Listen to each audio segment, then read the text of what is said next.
welcome you all on behalf of the American Sephardi Federation Institute of Jewish Experience and the Rabbi Albert Schneier International Program of Yeshiva University. We are very proud to welcome Dr. Alan Verskin today, and I will hand it over to Professor Perellis to do the formal introductions there. If you have any questions, again, please throw them into the Q&A. If you have things to say or technical issues, throw them into the chat. I'm going to try to be monitoring both. So over to you, Professor Perellis. Thank you, Drora. Thank you to the American Sephardi Federation Institute of Jewish Experience for putting this together. It's really an honor to partner with you on these talks, and especially a talk like this, which really is global in scope, even though it's very, very localized. It's dealing with one small place on the globe, but really you see all the different currents coming from Europe, coming from Africa, coming from the Arabian Peninsula, all the layers of, the questions of modernity and tradition, everything really coming together. So it's we're in for a treat today, and really very, very happy to be able to introduce Professor Verskin. Alan Verskin is an associate professor of history at the University of Rhode Island. He has held fellowships at Columbia University and the University of Pennsylvania. His academic work ranges in topic from medieval Spain to 19th century Yemen, and from Islamic law to Jewish philosophy. He's an avid translator of Arabic, Judeo-Arabic, and Hebrew. His most recent book is A Diary of a Black Jewish Messiah, the 16th century journey of David Rubeni through Africa, the Middle East, and Europe, coming out with Stanford University Press in 2023. And we look forward to discussing that book in due time. And without any further ado, turn it over to you. And please, I encourage everyone to put your questions in the chat. We will have time for questions and discussion. And thank you very much. Welcome. Thank you so much to Drora Arusi for inviting me, and to Ronnie Perellis for introducing me. I'm just going to share my screen. Hopefully everyone can see it. If not, I'm sure Drora will let me know. We see it perfectly. Great, thank you. And thank you to everyone at home for giving me the opportunity to share one of my very favorite stories. As you know, I'm a historian, and historians are often really frustrated by all the things that are missing from the historical record. There's so many voices that we'd love to hear, but we often can't hear them because the records are destroyed or because nothing was written down in the first place. And for that reason, it's really joyful for me to be able to say with this text, look what has been preserved for us. Here's a voice from the past that does live on, that we can appreciate, that we can learn from. Look how fortunate we are to have this story. And the story I'm going to be talking about is factual, but is all the drama of fiction. Once upon a time, there was a Jewish coppersmith in Sana'a, the capital of Yemen, and his name was Hayyim Habshush. He'd never gone far from his home before, but he was interested in strange people and places. Yemen was the seat of a very ancient, extinct civilization, that of the Sabaeans, and Habshush used to make copies of Sabaean inscriptions that they'd left carved on rocks, on walls, on metalwork, and he would replicate those inscriptions in his copper designs. He thought that they were magical, and he longed to be able to decipher the ancient Sabaean script and unlock their magic. Habshush was also drawn to Jewish mythology. He yearned to travel in search of the 10 lost tribes of Israel that some people thought secretly dwelled in the Arabian deserts. Then, in 1869, a strange person appears in Sana'a. He was a European. He was blonde. He claimed to be a rabbi from Jerusalem seeking alms, and his name was Joseph Halévy. He was clearly very Jewishly learned. But some people, like Habshush, noticed some very un-rabbi-like tendencies in Joseph Halévy. Most importantly, he seemed unusually interested in these very same ancient inscriptions that Habshush admired. And Habshush was intrigued, and he hired himself out to Halévy to guide him all the way around Yemen. Habshush needed the money, and at first, Habshush hoped that Halévy would teach him how to use these magic inscriptions. He hoped that he would finally be able to meet the 10 lost tribes hanging out in the Arabian deserts. However, Habshush eventually learned from Halévy that he was actually not on a mission from Jerusalem at all. Why was Halévy in Yemen? Pretending that he was a rabbi from Jerusalem? Well, the story takes us all the way back to France and to a man named Ernest Renan, who was perhaps the most famous, well-known figure in the French Academy at the time. And Renan had a special project. He wanted to collect all of the Semitic inscriptions from across the world. These are in languages like Hebrew and Arabic and Phoenician, Ugaritic, South Arabian, all of those Semitic languages. And a great number of those Semitic inscriptions were located in Yemen, where there had been several famous ancient civilizations. Now, Yemen, then as now, was not always such a safe place to travel. But Renan and the French Academy had dreamed up a travel plan that may seem a little crazy today. They decided that the safest way to get around Yemen was to be disguised as a rabbi from Jerusalem. You see, the 19th century was a very difficult time for Yemen. There was civil war, there were plagues, there was crop failure, there was famine, you name it. There were so many man-made and natural disasters in the 19th century. And there was very little in the way of central government in Yemen in the 1860s. Now, the usual choice for Europeans who wanted to get around the Middle East in the 19th century was to hire a Muslim guide. That was sort of the logical first step people took. But in Yemen, travel for Muslim guides could actually be quite difficult. A Muslim could travel safely only so long as his tribal connections would allow him. If he stepped into the territory of a rival tribe, his safety was no longer guaranteed. And this was a huge problem for the French Academy. To visit the necessary archaeological sites that they wanted to see, they had to cross into the territory of a whole variety of opposing tribes. They needed a local guide. There was no question about that. There were no maps for this area. But a Muslim guide, the French worried, would not be able to take their researcher where he wanted to go. Now, very fortunately, they thought of another way. This, by the way, is a picture of the ancient Sabaean inscriptions that Habshush used to like to copy. So what was this other way? About 85% of Yemen's Jewish population lived in rural areas. There were anywhere between 60 and 80,000 Jews in Yemen in the mid-19th century. It's a guess, but that's an approximate figure. And these Jews used to live about 3 to 4 Jewish families per village. And Jews, unlike Muslims, weren't direct players in this game of tribal honor. So a Jewish guide could pass from the territory of one tribe into the territory of another tribe without exciting suspicion, without exciting animosity. And moreover, a Jewish traveler could depend on hospitality from local Jews, which was also vital to the plan. So the French Academy at this point was basically thinking of local Yemeni Jews as being something like an Uber and Airbnb service for their Jewish researcher that they were going to send to Yemen. But there was something else about this plan, about sending a Jerusalemite rabbi to Yemen. This wouldn't be the first time a Jerusalemite rabbi went to Yemen. Indeed, there were many such visits by rabbis from Jerusalem going to communities in Yemen, partly to raise alms for the community in Jerusalem, but partly also just to preach.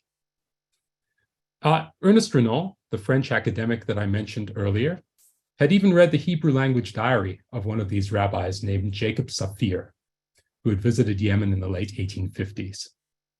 And Renaud had actually asked this man you see here, Jacob Saphir, to go to Yemen for him to collect inscriptions, but Saphir said no, he was too old. And so Halévy was approached. And Halévy, even though he wasn't a rabbi from Jerusalem, was asked to dress himself as one. So Halévy became perhaps the only person in the 19th century who had been hired by the French Academy, especially because he was a rabbi, especially because of his rabbinic credentials. Now, Habshush and Halévy traveled together for about a year, gathering inscriptions. And during that time, Habshush became a disciple of Halévy. And as a result, Habshush developed this deep love of academic scholarship. He developed a passion for rationalism and the Haskalah, and also an interest in this newly emerging movement to revive the Hebrew language. But Habshush was also very critical of his mentor. He was angry with him. Halévy, he thought, owed Yemen. He owed its Jews and its non-Jews. He owed them his attention. He owed it to them to make their lives better by sharing their stories and their culture with other Europeans and convincing Europeans to help them in this difficult period of their history. Yemen was suffering, as I said, from a whole series of natural and man-made disasters, and its Jews were suffering as much or perhaps even more than everyone else.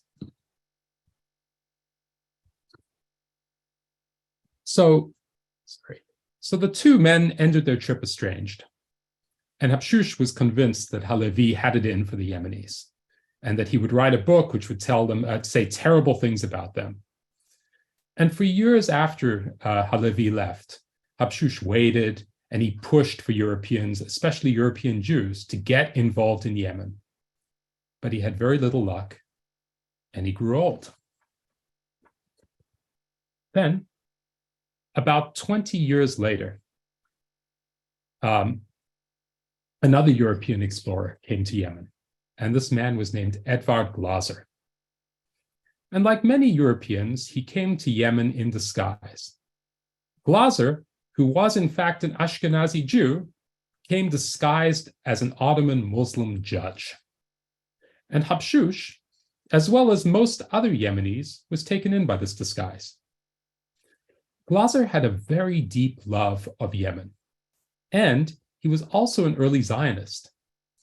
So deep was his love of Yemen that he fought with Theodor Herzl, the founder of modern Zionism, trying to persuade Herzl to put the Jewish state in Yemen. But that's a story for another time. He obviously failed. The important thing for us was that Glaser was a scholarly enemy of Halévy. And when Habshush told Glaser that he'd served as Halévy's guide, Glaser got interested. He told Habshush that Halévy's trip was really famous in Europe, but that his published accounts had many holes in them. Would Habshush be willing to fill in those holes? Glaser asked Habshush. So the story, as we all know, is that Habshush agreed. But he agreed to this on his own terms. His book wasn't just going to be merely a set of footnotes to Halévy's work. Instead, he used Glaser's invitation to write a very different book. He used the structures of the daring adventures of two men on a road trip to write a portrait of Yemen that would rival that of Halévy's. It would describe the diverse customs and communal life of Yemeni Jews, as well as their relations with Muslims. It would be a believable portrait, describing both the good and the bad. It was not going to be an exercise in nostalgia. He aimed it to be a full-fledged introduction to Yemen for Ashkenazim. Now, there are many sets of themes going through Habshush's vision of Yemen, but I thought I'd take the time today just to focus on one set of them. And that is, what do foreigners owe the people they meet on their travels? And what are their options when, in the course of their encounters with unfamiliar cultures, they meet people whose values they really don't share? And perhaps most importantly, what exactly are the ethics of cultural intervention?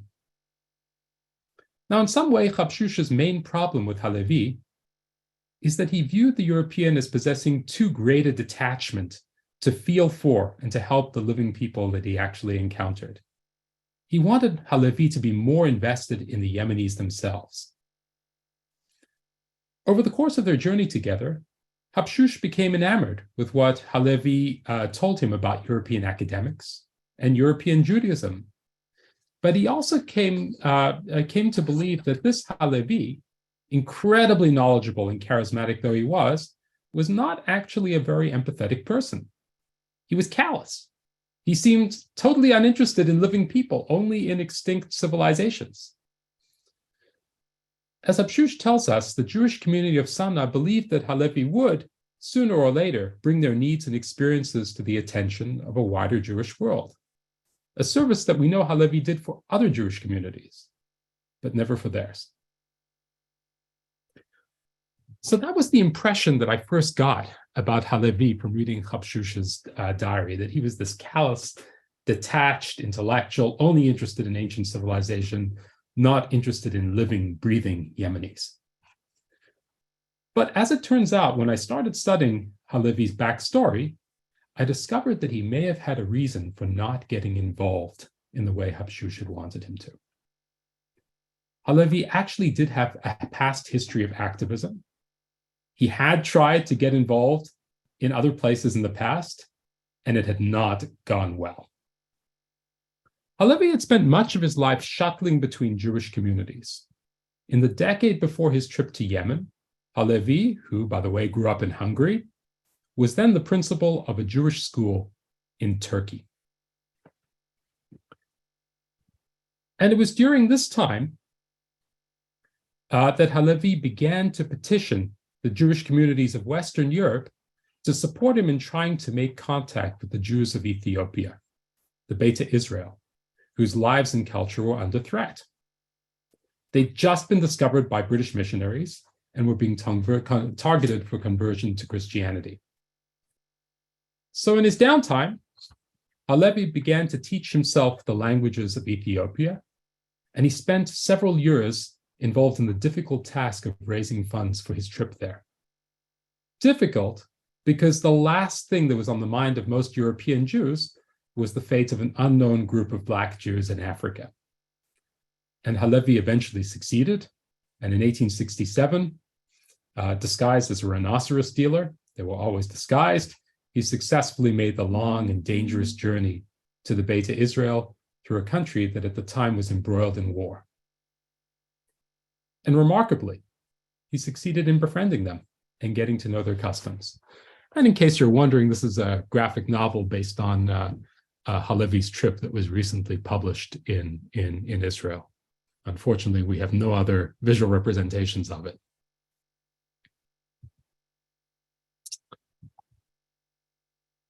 Upon Halévy's return to France, he spent his life trying to convince the Jewish world that the Beta Israel were Jews, and that since they were caught in the midst of a civil war and famine,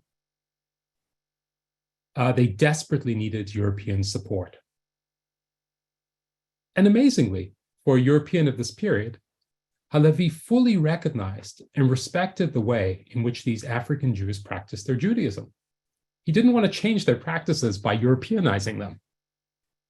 So in the 19th century, just when racial science was beginning to gain traction as a cutting-edge, enlightened, truth, Halévy publicly argued for a transracial Judaism. And you can see on the right of the slide what he wrote about the Beta Israel. These Ethiopians, Halévy said, are Jews by virtue of their ardent faith and their study of the law and the words of the prophets, which they read in their temples and they teach to their children. Their complexion is different from ours, but their good faith and virtue must make us proud of our kinship with them. They practice all the Mosaic rites as far as they are able and submit without complaint to the privations that the law requires of them. They would rather suffer 1,000 deaths than break their covenant with the Lord. Despite years of effort, however, Halévy was unable to persuade the Alliance Israélite Universelle the France-based Jewish aid organization, to deliver aid to the Ethiopian Jews. And the experience left Halévy deeply embittered. Still worse, Halévy had brought a young Ethiopian Jew named Daniel to Europe. And he'd hoped that Daniel would be educated in the Alliance school and go back to Ethiopia to teach his brethren.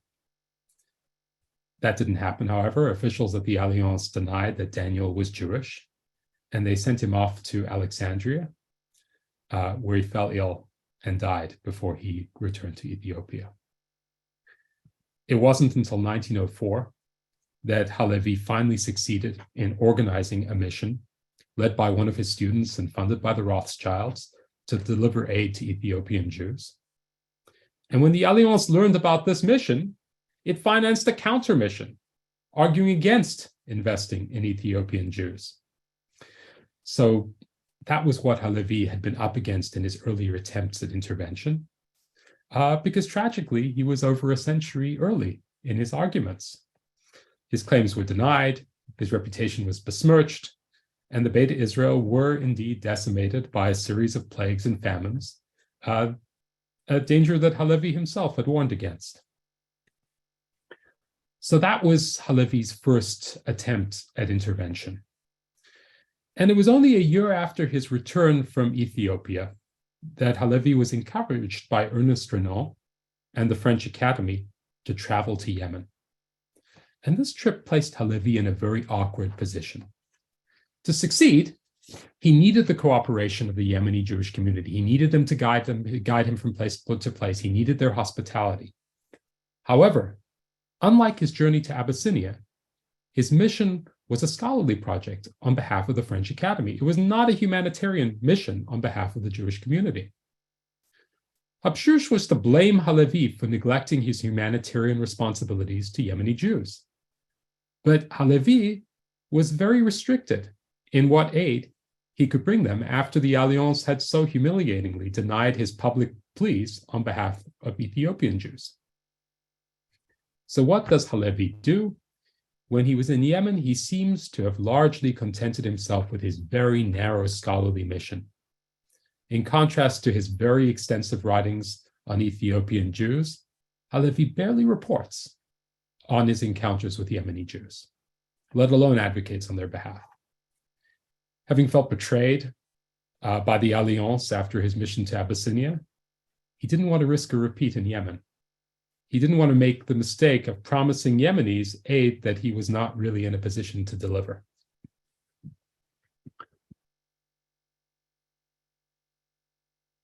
So Habshush was aware, interestingly, that Halévy had been to Ethiopia, but he does not seem to have been aware of the bitterness of Halévy's experience upon his return to Europe.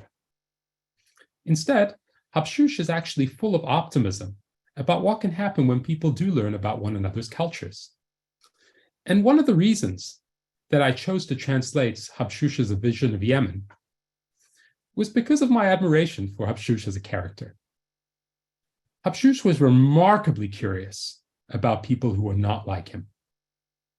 He was a reasonably well-off, urban, male Jew. But in his book, he takes an interest in the experiences of the poor, of women, of nomads, of Muslims, of people who are very, very different from him. Habshush seems to have believed that all people are interesting and that their stories are worth knowing, even when their stories evoke consternation, and that to learn about people is to come to care for them as well. Habshush's work is effectively a work of social history, but it's a work that was written about 2 generations before social history became an accepted academic genre. Habshush was writing about local sex scandals, about what people did for fun on Shabbat, about local fishing practices, when most people thought that what history meant was writing about the machinations of kings and their armies. Habshush was also very intellectually brave. He made his own way. He left the life of a scion of a prominent Jewish family to embark on a very dangerous and difficult trip. He approached Halévy and chose to be his disciple, despite the psychological pain this involved in requiring him to jettison his beliefs in magic and mysticism. But he wasn't content to be a blind follower of Halévy. He criticized the man he called his teacher and his master, and he dedicated an entire book to correcting him. Habshush was also remarkably honest, and this is going to come across in the rest of the presentation. He was never afraid to talk about his mixed motivations for doing what he did. Most importantly, he was just filled with curiosity and sympathy for all kinds of people. I think if you've ever looked at the photo blog, Humans of New York, you get a sense of what Habshush's writing is like about the people that he encounters. It's a very similar genre. However, Habshush was not what we would call politically correct. He met a lot of people, he saw a lot of practices that he found weird or even disgusting. And it can sometimes be a little jarring to read how undisguisedly judgmental he is. He doesn't hide his frustration, his revulsion, his discomfort when he sees certain foreign experiences. But the fact that he isn't all sunshine and rainbows about it makes his descriptions feel all the more realistic and intimate, as we learn both about these new people and about Habshush's personality. What I want to do now is give you a taste of what it looks like when Habshush encounters people whom he really cares about, but who have moral values that go against everything that he believes in. And now I'm just going to ask Drora a favor if she could drop my handout into the chat so people can follow along. Yes, give me 2 minutes. Okay, great. So the text I'm going to introduce now is one of the more disturbing parts of the book, a book which is in the main really a joy to read. This part is not, but it does force us to grapple with the ethics of cross-cultural encounters, with an unusual combination of moral seriousness and nuance. And the result is really haunting, at least I find it haunting. It's haunting because I think that every day we as consumers or citizens or tourists or activists are faced with very similar, if less obvious, tests of our own moral judgment. I'm going to reduce the page because this is just a picture of Najran, where Habshush the story takes place. But now you'll be able to see me. It should be in there. If somebody can at least let me know that you can open it. Great. Nobody's responding. Okay. Okay, let's hope they are. You can just write in the chat. You could open it. Great. Somebody says yes. Thank you. Thank you. Okay. So at this point in the story, Habshush and Halévy are traveling in Wadi Najran, which actually is in modern Saudi Arabia today. It's a region that's cut off by mountains and deserts from almost all other Yemeni Jewish communities. And this isolation led the Jews of Wadi Najran to develop a very distinct culture. And being in Wadi Najran made Habshush, a native Yemeni, feel almost as foreign and disoriented as Halévy did. And at this point in the book, Habshush and Halévy are being hosted over Shabbat by a Najrani Jewish family that consists of an older couple and their children, one of whom is a young woman named Saida, who at this moment seems particularly ill at ease. The hosts are clearly upset about something. Habshush senses it. And he wants to figure out what, so with some trickery, he persuades the mother to tell him what's wrong. And this is the first passage on the handout that I'm going to read. The old woman turned to me, crying, and the girl stuck her now unveiled face into the room to hear what was being said. The mother said, "How can you tell us not to fear and grieve when we're in a misfortune like no other?" Which also happened to the daughter of my paternal uncle, the daughter of my mother's uncle, and the granddaughter of my paternal uncle. There was nothing for it but to kill and bury them. for this is our law. But as for us, the man of the house is too old and cannot slaughter and bury her by himself. So we've sent for our relatives in Saada, her father's nephews, to come and help us kill her, so that we will be cleansed of our shame and our disgrace.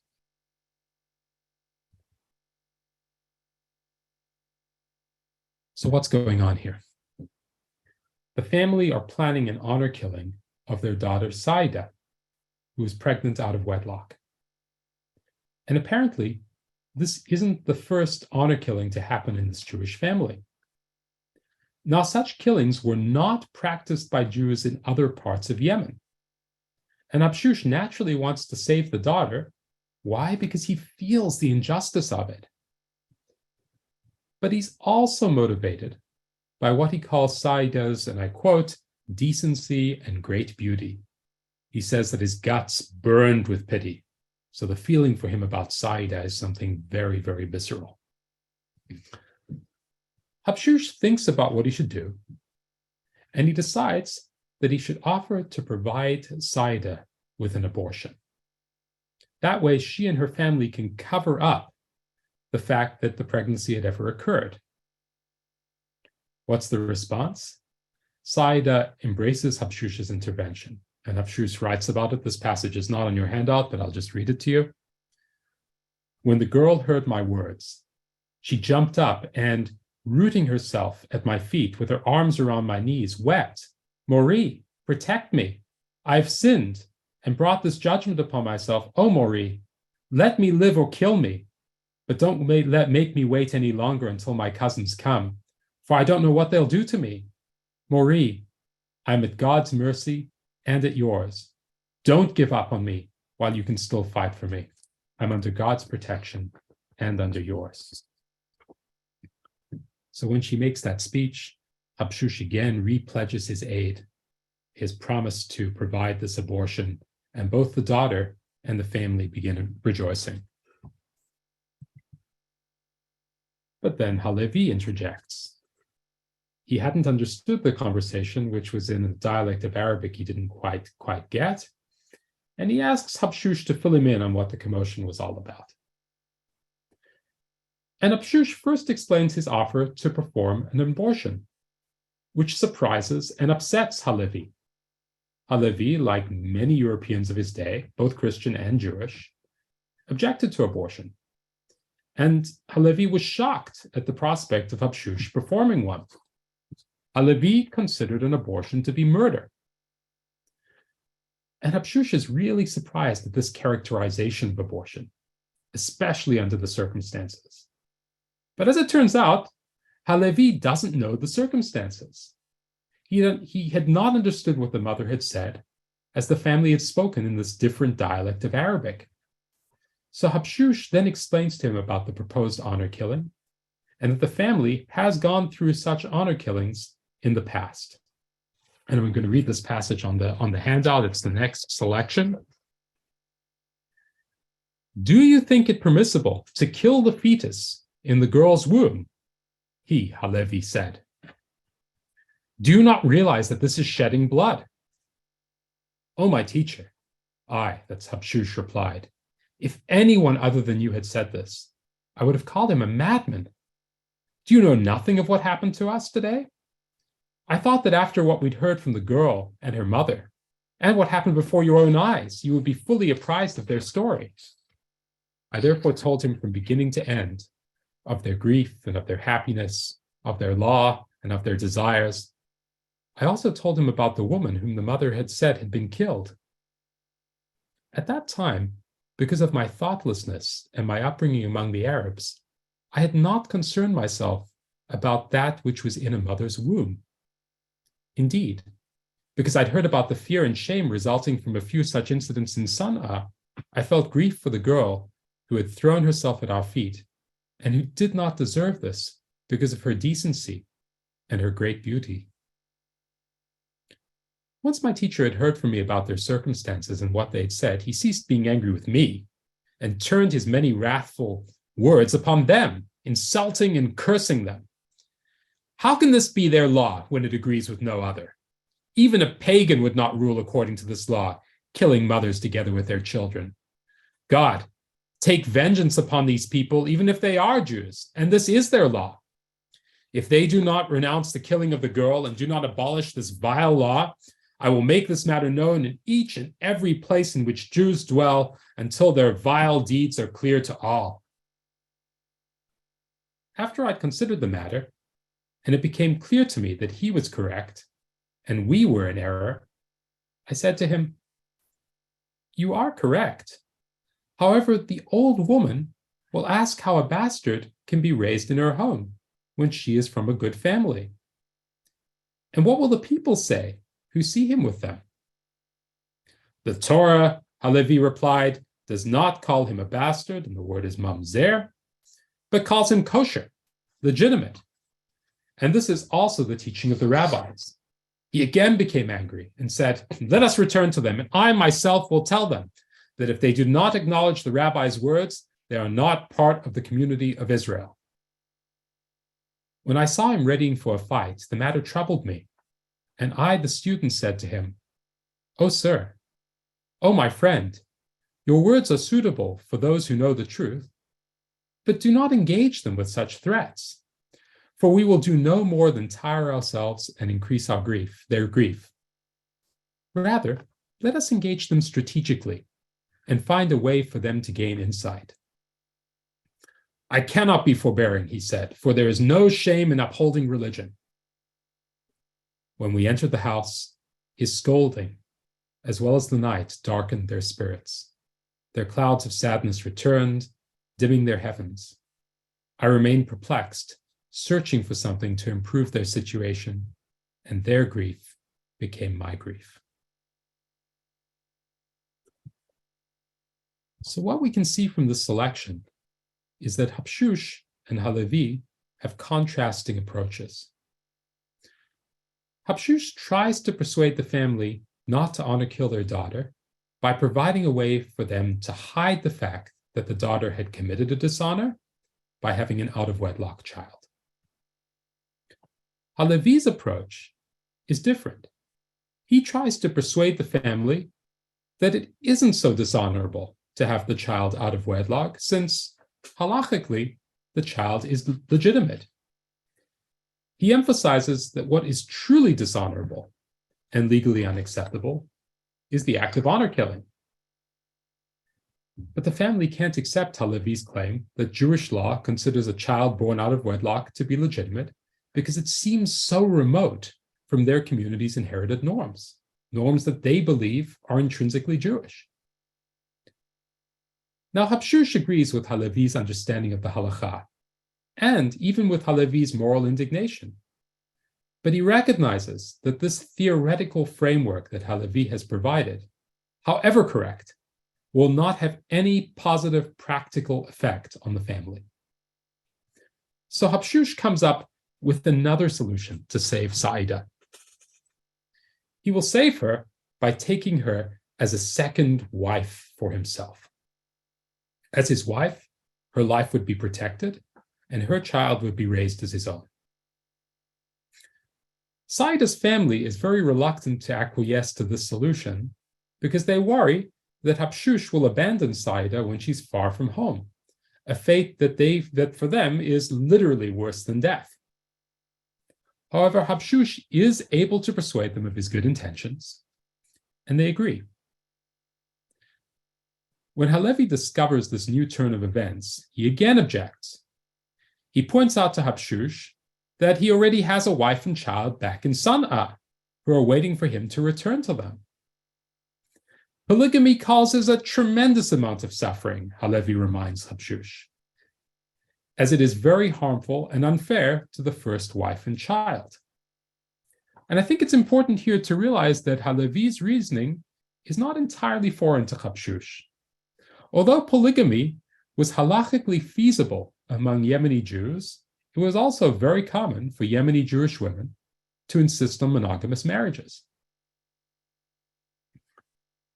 So Habshush is forced to agree that the likely outcome of his bringing home a second wife will be that his first wife will justifiably seek a divorce, and he'll lose access to his child. His family will be ripped apart. Anyone who subjects his family to such a thing, Halévy says, is dishonorable. Halévy further claims that Habshush's Jewish community will, in the wake of the scandal, blame Halévy himself for embroiling them in such problems. And Halévy does not want to be a source of strife for a community that has been so generous to him. So Habshush is eventually persuaded by Halévy and comes to adopt his position of non-intervention. And the two travelers leave Wadi Najran and they abandon Saida to her fate.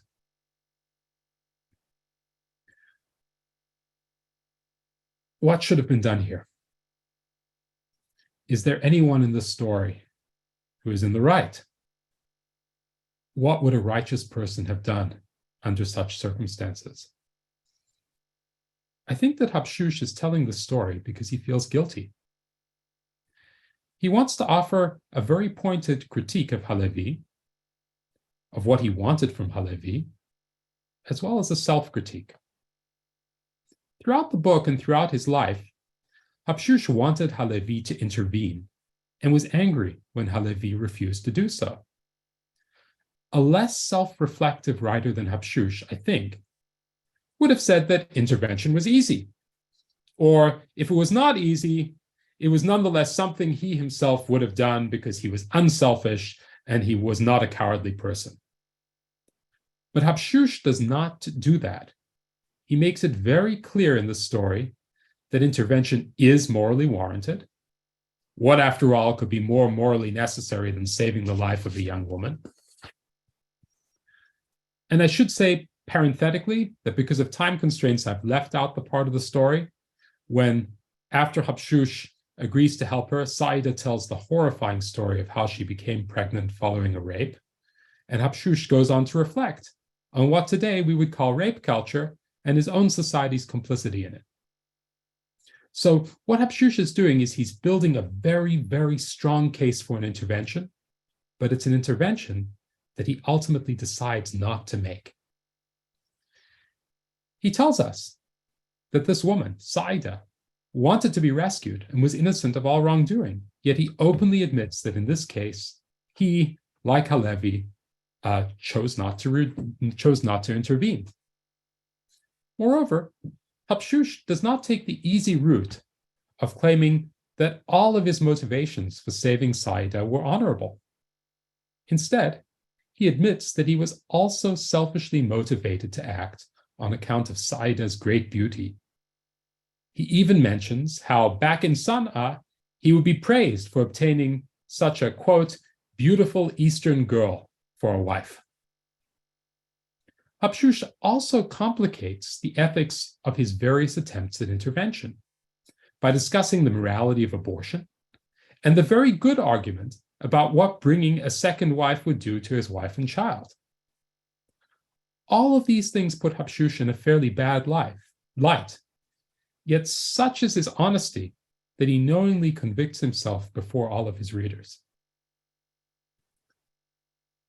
Moreover, a lesser writer than Habshush would have painted the honor-killing family as psychopathic or being without basic human feeling. Intervening against people like that would be morally uncomplicated.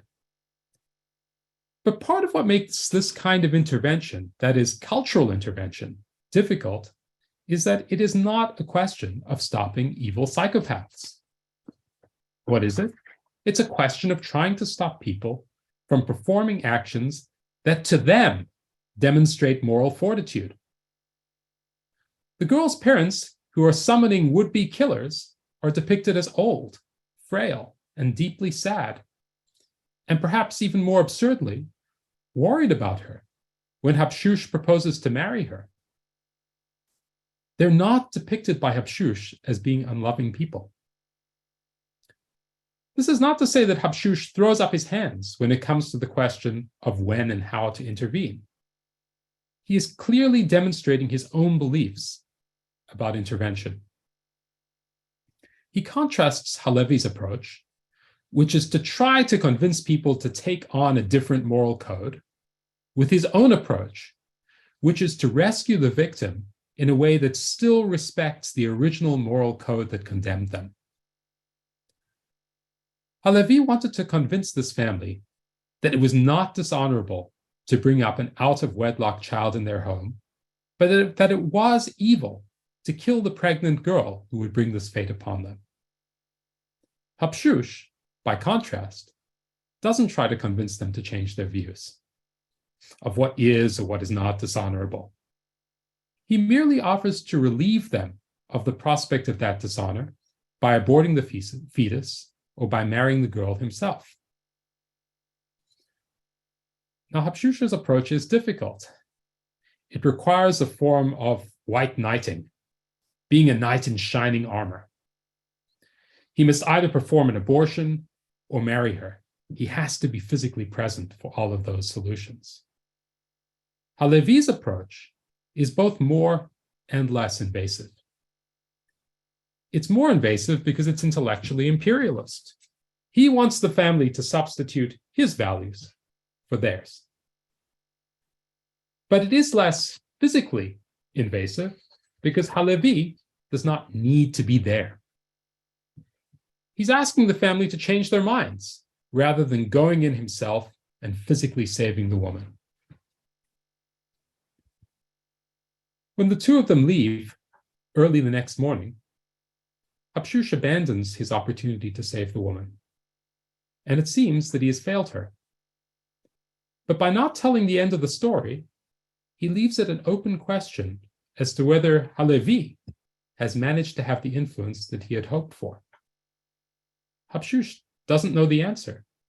And whereas in the rest of the book he returns to other people and tells us what happened to them, in this case, he does not. The story seems to haunt him, and he allows it to haunt us.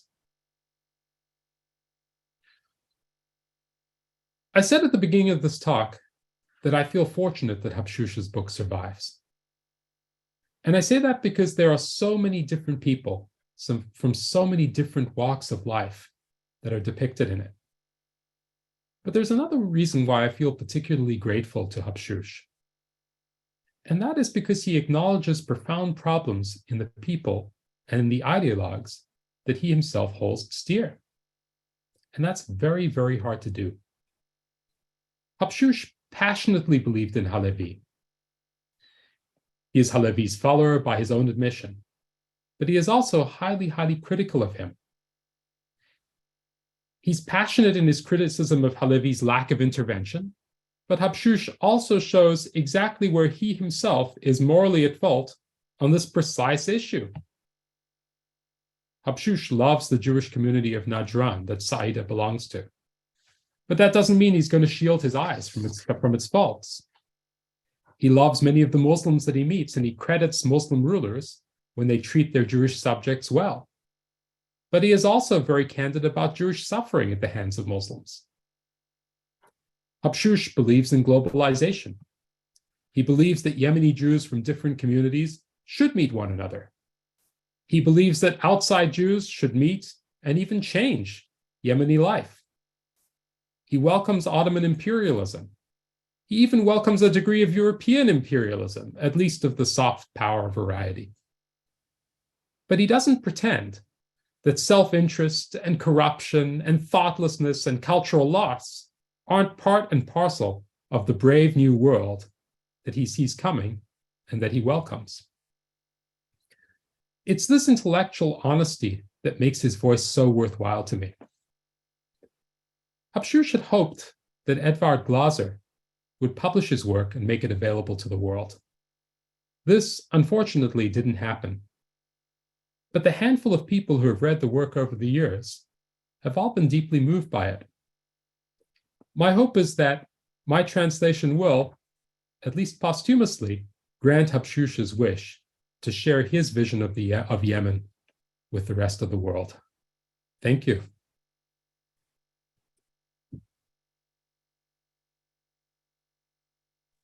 Thank you so much. There was a lot in there. And for those who want more, I just want to tell you that on the New Books Network, I had the pleasure of interviewing Professor Verskin as well. And I encourage you to look it up on the New Books Network. But now I'm going to take your questions. Professor Perellis, do you want to read some while I invite people? Please, I'm going to invite you to be to open your cameras and microphones. That doesn't mean that you need to be a panelist. That just means that we're asking you to please open your microphone. So please accept to be the panelist. And in the meantime, Professor Perellis. Yes, there's so many great questions here, but it looks like I'll start with something really that may be simple, but may open up to something else. Someone says, Eliezer Havivi says that he has a Habshush Keter Torah. Will you please address what that is?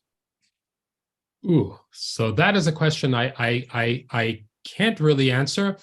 I do know that the Habshush family has been very generous in donating a lot of their books to the National Library of Israel and elsewhere. I believe that was something that was donated by Yechiel Habshush, but I don't know the details of it, unfortunately. Okay. There's a question here, since we were dealing with questions of memory and myth, maybe. Was there ever a Jewish king or warrior in Yemen? This is something that people, write about. I've heard stories of this. What, and I guess, was there, and why is there stories about it? I guess I would add that to Jennifer Badani's question. So there are definitely a lot of legends of Jewish kings in Yemen, including some that are referred to in the Quran.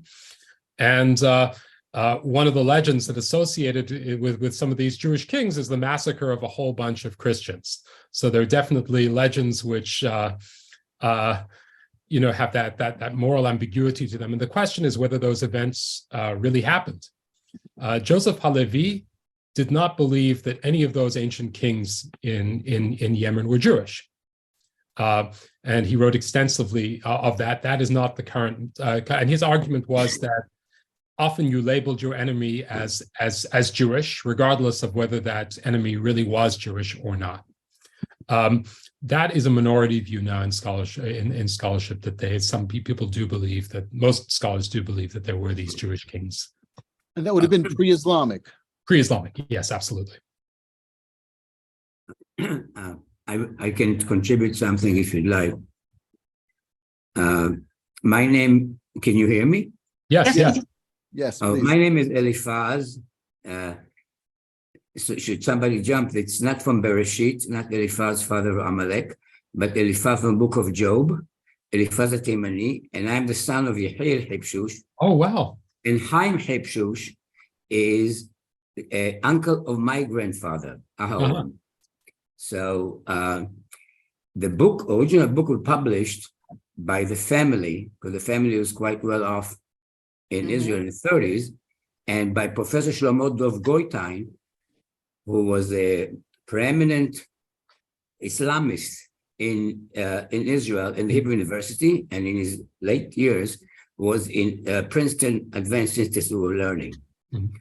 He was a very famous fellow who knew many dialects of Arabic in Yemen. He was steeped in this in the culture, and was a friend of the Habshush family, who were a well-established, rich merchant family in Tel Aviv, although it had many branches in Yerushalayim and other places in Israel. But anyway, one little thing is that the name Habshush, I wanted to make a small correction, is something which has been Ashkenized in Israel. Yes. The real original name is Habshush, and my grandfather used to write it. He was a merchant in Africa, and in Yemen, it's spelled as H-I-B.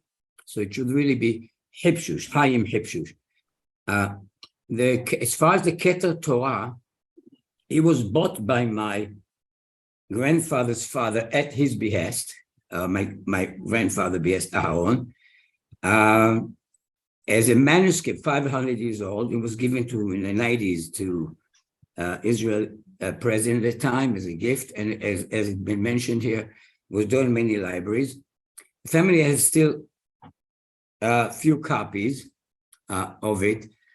So if it's for a good institute or a library, it's important for people to do this, we will donate one. Further, my father Yehiel left many books we're undergoing now in the Bet Sfarim Haleumi, the national book in Jerusalem. It's undergoing now digitization of many of his manuscripts and letters of historical and commercial importance from basically late 19th century, early 20th century till the 50s, 60s, and 70s, 80s in Israel.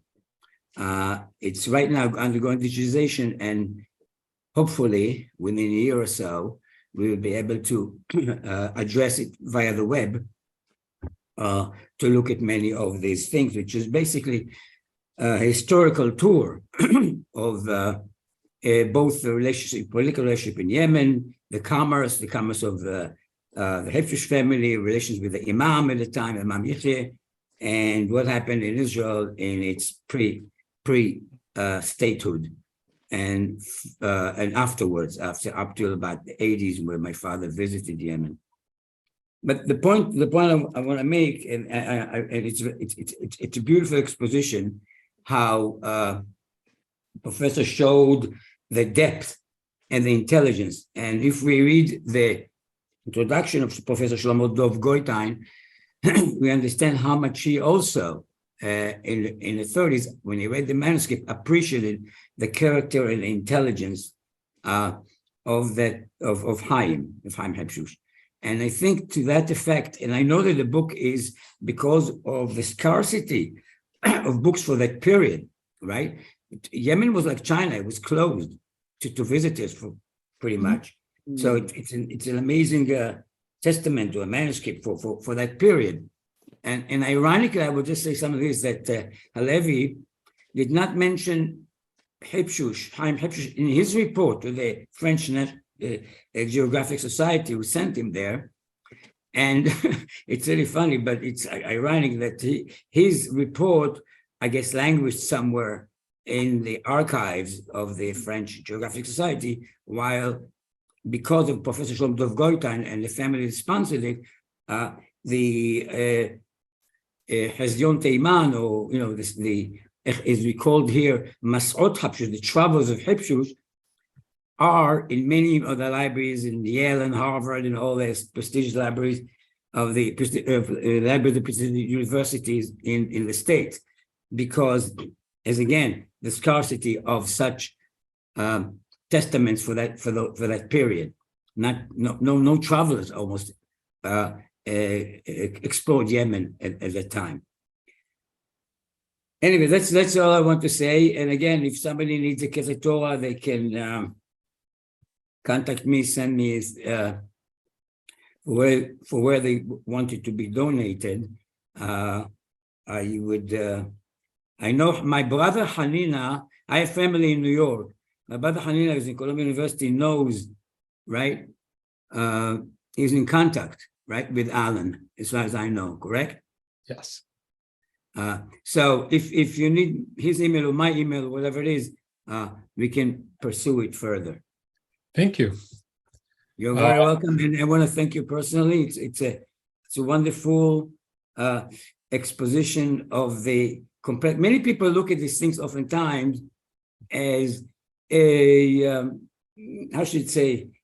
culture who's not being respected for its intellectual prowess or depth or anything. They dismiss it, as something. Oh, it's a backward country, technologically obvious. But when you know those people, they were intensely intelligent and expressive and articulate people. And this is, at least I can tell you from the folks I know, and I'm not of that generation. I'm only 70, and they are quite. And I lived all my life in Israel, and we were born here. My father from the 20s, so we are steeped in Israeli and American cultures where I lived for several decades. But So it's interesting that the perception, like you say, from outside the world is we look at other cultures, something, and here Alan comes forward and exposed how sensitive, and intelligent, and smart people they were. Thank you. Thank you. Thank you. I think there was one more question, no? Yeah, there's one question here from Amina Boukail, all the way from Algeria. Good afternoon for you. Question was about the relationship between Jews and Muslims as reflected in the travel texts. You mentioned that he was a very open person and was able to see the good in a lot of people, even people who, maybe traditionally he would have trouble with. Could you talk about that? Can you bring some examples, more example? I mean, just based on the text, obviously, but yes. So I think that in terms of the texts, there are two things that we see. We see Muslim political relations with Jews, and we also see everyday Muslims and Jews as neighbors. And Habshush works out those issues, obviously in different ways. There's stories about the Muslim guides that the two explorers hire on their trip to Yemen. And some of those Muslims put their own lives in danger in order to make sure. I don't know if I'm echoing or something like that. No, I have to turn off the person. I got it. Oh. Yeah. Muslim guides who put their own lives in danger in order to save these two explorers, in order to be hospitable. He also identifies three different legal systems that are present in Yemen, all of which are practiced by Muslims. We have Islamic law, in this case, Zaidi Islamic law, which of all of the branches of Islamic law has perhaps the harshest restrictions on Jews. And that was the system of law that's dominant in Sana'a. What kinds of things am I talking about? The Dung Edict, where Jews were forced to remove sewage, kinds of decrees that are really unknown in other parts of the Islamic world. On the other hand, you have tribal law, where Jews are not treated as second-class subjects. They're treated as clients of patrons. And why is that significant?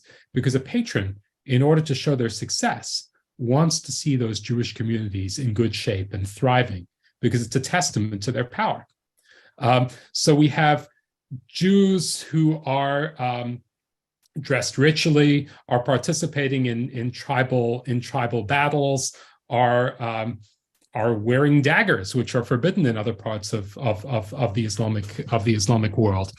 And Habshush talks about that kind of thing too. I could go into it in a lot of detail, but it is covered in the book. Yeah, there are some very interesting stories there also about the Muslims actually reinforcing the concept that Jews have to keep halacha. And I think that was just such a beautiful point there. So I strongly recommend everybody to read the book. And I want to be conscientious of our time. I know people had to leave and some left already. So I want to say thank you so much. Professor Perellis, as always, it's wonderful working with you. And Professor Verskin, thank you so much for your talk. I look forward to speaking again soon with both of you and having you all come back. So we're continuing our journeys in Yemen. I just want you to know in January, we'll have Einat Kappa will preview her movie on her grandparents, the Rabbi and Rabbitin Kappa, and it will be a very interesting discussion, I promise, and it'll be a continuation of the Yemenite experience and part of the Jewish experience. So thank you all. Have a wonderful rest of your day, wherever you are. Thank you, and thank you so much for having me. Bye. Thank you. Bye-bye.